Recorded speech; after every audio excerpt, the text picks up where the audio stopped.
సంక్రాంతికి వస్తున్నాం చాలా పెద్ద హిట్ అయింది. అయితే ఈ మూవీ ప్రొడ్యూసర్కి త్రిబుల్ టైం ప్రాఫిట్ వచ్చిందని కూడా చాలామంది చెప్తూనే ఉన్నారు. అలాగే అనిల్ రావుపూడి గారికి, వెంకటేష్ గారికి ఇద్దరికి కాంబినేషన్లో ఇది వరుసగా మూడో హిట్ అనుకుంటా.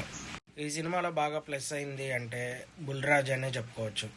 బుల్లిరాజ్ అనే క్యారెక్టర్ చాలా ప్లస్ అయింది ఈ సినిమా మొత్తానికి. అలాగే తను కూడా చాలా బాగా ఫేమస్ అయ్యాడు మన ఆంధ్ర తెలంగాణలో.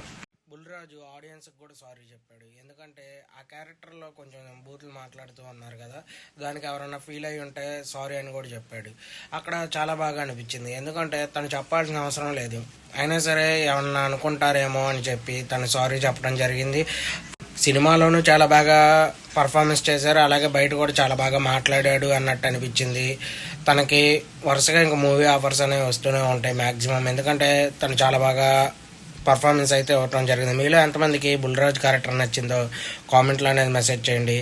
అలాగే ఇంకా ఆ మూవీలో ఎవరెవరి క్యారెక్టర్లు నచ్చినాయో కూడా కామెంట్లో మెసేజ్ చేయండి. మన ఛానల్ లైక్ చేయండి, షేర్ చేయండి, సబ్స్క్రైబ్ చేయడం మాత్రం మర్చిపోకండి ప్లీజ్.